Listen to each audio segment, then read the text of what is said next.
Welcome to prime 9 ఎయిటర్స్ analysis. నేను రాజు. సనాతన ధర్మాన్ని నిర్మూలించాలి అని చెప్పేసి నిన్న తమిళనాడు అసెంబ్లీలో ఆ రాష్ట్రానికి సంబంధించినటువంటి ప్రధాన ప్రతిపక్ష నాయకుడు ఉదయనిధి స్టాలిన్ కొన్ని వ్యాఖ్యలు చేశారు.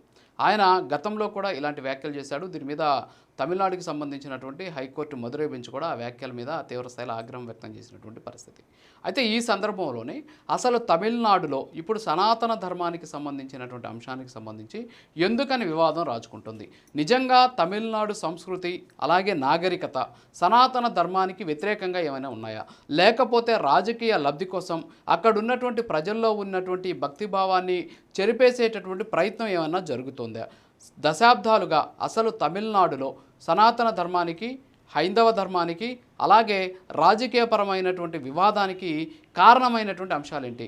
ఎందుకని సనాతన ధర్మాన్ని తమిళనాడులో ఉన్నటువంటి ఇలాంటి రాజకీయ పార్టీలు, ఎస్పెషల్లీ డిఎంకే లాంటి రాజకీయ పార్టీలు తీవ్ర స్థాయిలో వ్యతిరేకిస్తున్నాయి? అంటే ప్రజల్లో మార్పు వచ్చింది కాబట్టి తమ ఉనికికే ప్రమాదం అనేటటువంటి ఉద్దేశంతో సనాతన ధర్మం మీద వీళ్ళు పడ్డారా అనేటటువంటి ఒక వాదన వ్యక్తమవుతుంది. అసలు సనాతన ధర్మాన్ని రూపుమాపాల్సినటువంటి అవసరం ఉంది అని చెప్పేసి ఏకంగా రాష్ట్ర అసెంబ్లీలో ఆయన మాట్లాడడం, దాన్ని ముఖ్యమంత్రిగా ఉన్నటువంటి విజయ్ లాంటి వ్యక్తి దాని మీద స్పందించకపోవడం, ఆయన కేవలం నమస్కారం పెట్టి వదిలేయడం ఇప్పుడు ఒక వివాదంగా మారింది. అసలు తమిళనాడులో ఎందుకని సనాతన ధర్మానికి సంబంధించినటువంటి అంశం వివాదంగా మారుతోంది అనేటటువంటి విషయాన్ని మనం కానీ చూస్తే, వాస్తవంగా ఇప్పటి వరకు మనం కానీ చూస్తే తమిళనాడు ఎప్పుడు కూడా హిందూ నాగరికతకి అది ఎప్పుడూ దూరంగా లేదు.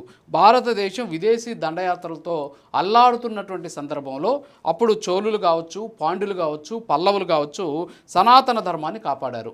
వీరితో పాటు ఆల్వార్లు, నాయనార్లు భక్తి ఉద్యమానికి ప్రాణం పోసినటువంటి పరిస్థితి. మదురై, శ్రీరంగం, చిదంబరం అలాగే అనేక రకాలైనటువంటి అద్భుతమైనటువంటి రాతి కట్టడాలు కాదవి, అద్భుతమైనటువంటి ఆలయాలు, సనాతన ధర్మానికి సజీవ సాక్ష్యాలన్నీ కూడా ఈరోజు తమిళనాడులో ఉన్నటువంటి పరిస్థితి. మరి అలాంటి తమిళనాడులో ఉన్నటువంటి సనాతన ధర్మ సాక్ష్యాలను చెరిపేసేటటువంటి ప్రయత్నం రాజకీయంగా ఎందుకు జరుగుతోంది? అంటే సనాతన ధర్మం మీద అక్కడ ఒక కుట్ర జరుగుతుందా అనేటటువంటి ఒక భయం, వాదన అక్కడ వ్యక్తమవుతుంది ఉన్నటువంటి పరిస్థితి. దీనికి వ్యతిరేక రాజకీయాలు ఎలా పుట్టుకొచ్చాయనేది మనం కానీ చూస్తే, గతంలో బ్రిటిష్ కాలంలో బ్రిటిష్ పాలకులు కావచ్చు అలాగే మిషనరీలు కలిసి ఆర్య ద్రావిడ సిద్ధాంతాన్ని తెరపైకి తీసుకొచ్చారనమాట.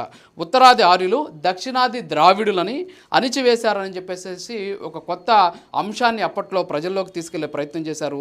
హిందూ మతం అంటే కేవలం బ్రాహ్మణవాదం అనేటటువంటి అంశాన్ని ముద్ర వేసి తమిళ గుర్తింపును హిందూ గుర్తింపు నుండి వేరు చేసేటటువంటి ప్రయత్నం చేశారు. సో దానివల్ల అప్పట్లో కొన్ని పార్టీలు ఏర్పడ్డాయి. ఆ పార్టీలు ప్రభుత్వంలోకి, అధికారంలోకి రావడానికి ఈ సనాతన ధర్మ వ్యతిరేక విధానమే వాళ్ళకి కలిసి వచ్చినటువంటి అంశం. మరి ఈ నేపథ్యంలోనే ఇప్పుడు ఈ సనాతన ధర్మంలో నుంచి ప్రజలంతా కూడా సనాతన ధర్మాన్ని సపోర్ట్ చేస్తూ ఈ పార్టీలను ఇబ్బందులకు గురి చేస్తున్నారు. ఈ పార్టీలకు అధికారాన్ని దూరం చేస్తున్నటువంటి పరిస్థితుల్లో ఇప్పుడు సనాతన ధర్మానికి వ్యతిరేకంగా మళ్ళీ ఉద్యమం కాలంగా జరగాలి, అక్కడ ఉన్నటువంటి ప్రజల్లో ఉన్నటువంటి ఈ సనాతన ధర్మ పోకడలను తీసేయాలి అని చెప్పేసి తీవ్రంగా ప్రయత్నాలు చేస్తూ ఉన్నటువంటి పరిస్థితి.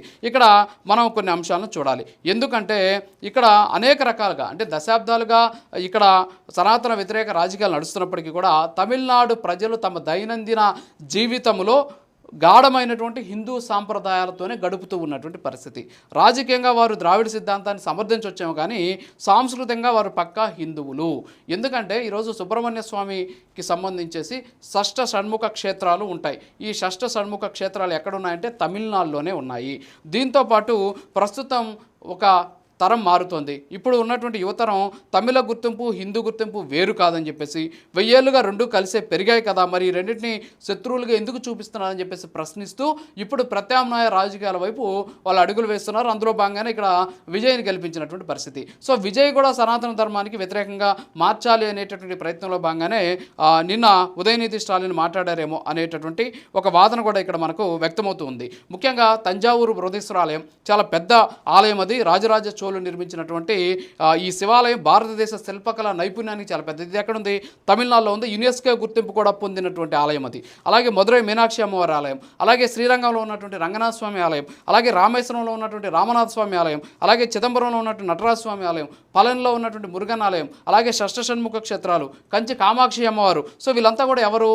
సనాతన ధర్మానికి సంబంధించి హైందవ ధర్మానికి సంబంధించినటువంటి ప్రధానమైనటువంటి ఆలయాలు కలిగినటువంటి ప్రాంతం ఎక్కడుందంటే తమిళనాడులోనే ఉంది అనేది ఇక్కడ మనకు స్పష్టంగా తెలుస్తూ ఉన్నటువంటి పరిస్థితి. మరి ఇలాంటి సందర్భంలోనే ప్రస్తుతానికి ఇలాంటి అంశాలను చేస్తున్నారు. మరోపక్క తమిళనాడుని సనాతన ధర్మం ఎలా రక్షిస్తుంది అనేది మనం చూస్తే భక్తి ఉద్యమ మూలాలు ఇక్కడే ఉన్నాయి. ఎందుకంటే ఆల్వార్లు అంటే ఎవరు? వైష్ణవ ప్రబంధ భక్తులు వాళ్ళు, అలాగే నాయనార్లు శైవ భక్తులు, వీళ్ళంతా కూడా పుట్టింది ఇక్కడే. ఈరోజు దేశవ్యాప్తంగా ప్రపంచవ్యాప్తంగా హైందవ ధర్మంలో ఉన్నటువంటి అటు వైష్ణవం కావచ్చు అలాగే శైవం కావచ్చు, ఈ రెండింటిని పెంచి పోషించినటువంటి భక్తి ఉద్యమాలకు కారకులైనటువంటి ఆల్వార్లు కావచ్చు నాయనార్లు కావచ్చు పుట్టింది ఎక్కడ అంటే తమిళనాడులోనే.